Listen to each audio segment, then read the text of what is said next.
Guys, we need to talk about this, even if it is something that I really didn't want to talk about it.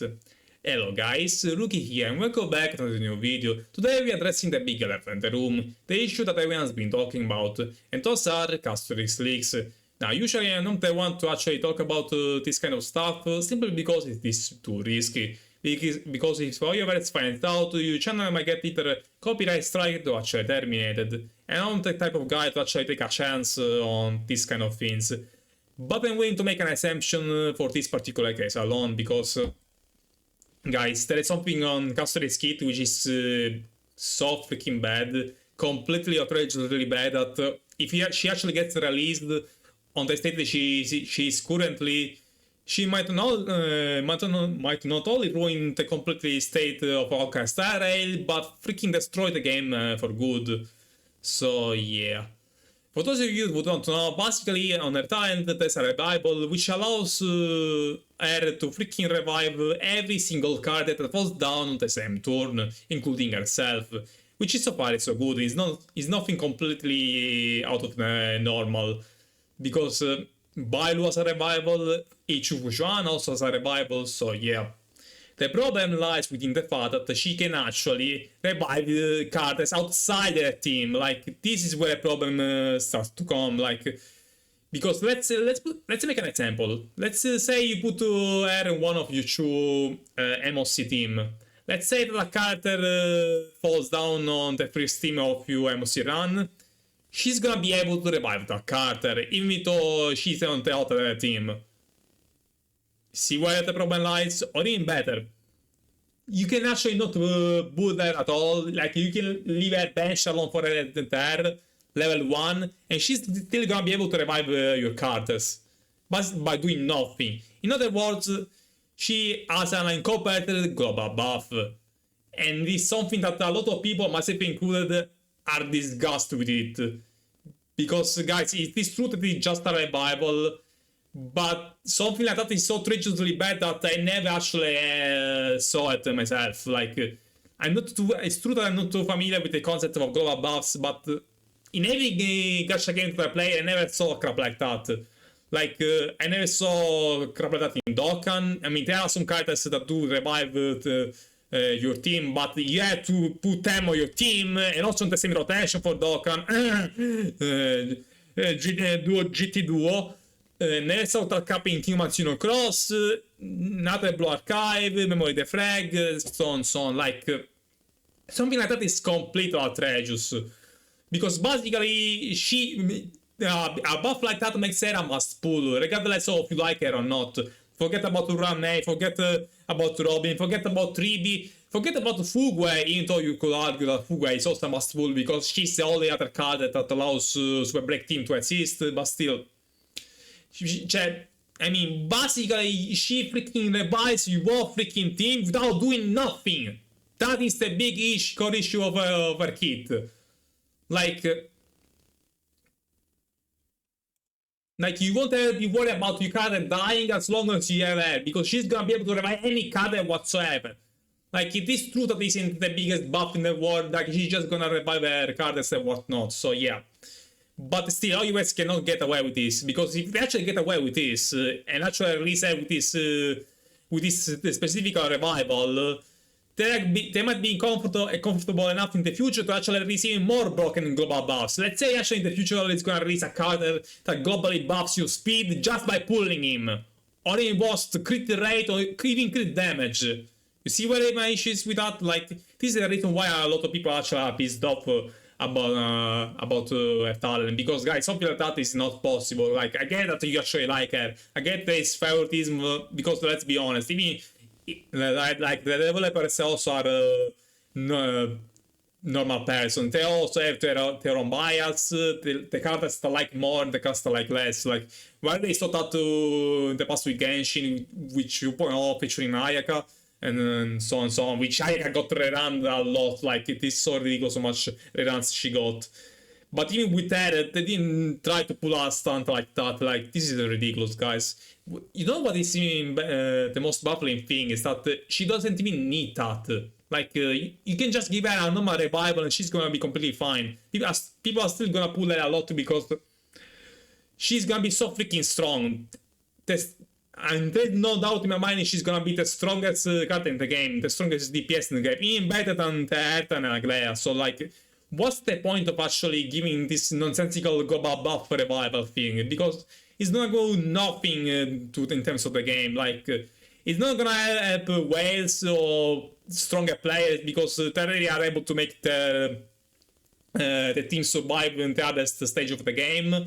It's not gonna help newbies or casual because they're not gonna have the strong enough team to actually even clear the endgame content in the first place. So I'm baffled, guys. I'm baffled by the decision. Like that was the most nonsensical and needless thing to actually put on a card. Like they really didn't. She really doesn't know. She really doesn't need a revival like that. She's gonna, like, a lot of people are gonna pull her just for the design alone. But on top of that, she's gonna be a 10th anniversary character, so she's gonna be freaking strong, and a lot of people are also gonna pull for her just because of that. She really didn't need crap like that. Which really tells me a whole lot about the current state of Castorice. Like, the game is going through some ups and downs. Like 3.1 was decent, especially the story. I really enjoyed the story quest on 3.1, even though it was more centered around 3B and Midday, but still a lot better than the crap that was 3.0. Unfortunately, I'm not liking it particularly exceptionally well. Like, I enjoyed the 3.1 story quest.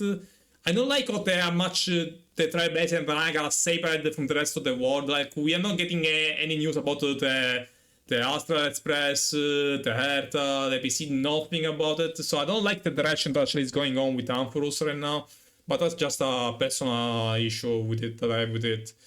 But in general, the MOC actually kind of sucks. Like, it's not like the previous MOC was also kind of difficult, but at least was kind of fun to play. Also, you had the Trobis or whatever they are called. They actually made that a lot more manageable to actually clear some stages with it. So yeah, but I really don't like the general direction the game is going on. Like, I feel like Star Alien right now is actually getting the short end on the stick.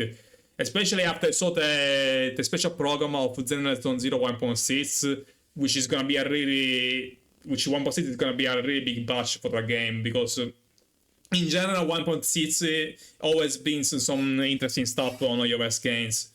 But I don't know, guys. It feels to me that Hoyoverse cannot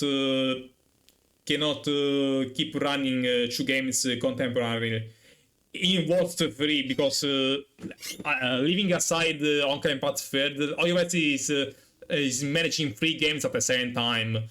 Genshin is completely abandoned because they're not improving the game anymore, which is completely on a shitty state, which is not even fun to play anymore. Now Star Rail, the game a lot of people were praising for not being Genshin, is also getting the same Genshin treatment. I don't know if the case is because they are actually putting more effort on Xenoblade Zone 0 to actually to contrast the rising popularity that is Wuthering Waves or whatnot, but Star Rail is definitely getting less attention, because, guys, the quality of the game itself is stagnating quite a bit, which really makes me worried about the future of this game, because if something doesn't change, I'm really afraid that this game might become the new Genshin, which I really hope not, because as much as I love Genshin, it came to a point that actually the game is freaking unplayable. Like, in Nadla was chat, there is still the same thing that you cannot actually farm domain on every day. You have to farm certain domains specific days and so on.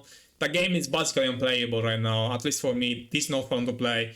Star Rail isn't to that level yet, but I can see that it's getting transcurated over Xenoblade Zone 0. Again, I don't know if the case is because they are so afraid that Wuthering Waves might steal some player base from them. They actually have to invest heavily on Xenoblade Zone 0 to actually contrast that and whatnot, but yeah, guys. The current state of Hoyoverse is actually quite worrisome. I don't know if you actually I hope they're actually gonna fix some of the issues of Sterelas. I mean, the story already felt a lot better in 3.1, so that is a start. Um, I mean, but I don't know. I really don't know. I hope 3.2, which is the anniversary, is gonna be really, really big because Starel needs it. Really, really needs it because the Starel is on a crossroad, which it could become its own good thing, or it could become Genshin 2.0. Let's hope that it doesn't become Genshin 2.0, because if that is the case, then Hoyoverse is screwed. It's gonna have only Zenless Zone Zero to actually contrast with anyways, so which I don't think it's gonna be a good thing for them. Also, there is the fact that Hoyoverse, Starel being a turn-based game has a lot more competition than Genshin and Zenless, so if they have to actually improve the game, if they actually want to keep retaining the player base. Because if people get fed up about this game, they're gonna play Dokkan, they're gonna play Blue Archive, they're gonna play Arkanites. Like, there are a lot of more turn-based RPG gacha games than action ones, so Star Rail is a really dire situation. So I don't think the Castorice kit as she is currently is gonna help with that, because if Castorice releases the way she's right now, she's gonna drive away a lot of free-to-play players. Like, people who don't wanna pull for her or don't have the jade to pull for her, they're not gonna keep playing the game if they don't get her, simply because with the global buff, she's gonna make the account so much better, on top of her being a really strong DPS. So yeah, that's what I personally think at the very least. So yeah. Anyway, if you guys enjoyed this video, make sure to leave a like and subscribe to not miss any future news or content about Star Rail and whatnot. And I'll see you guys next time. Goodbye and take care.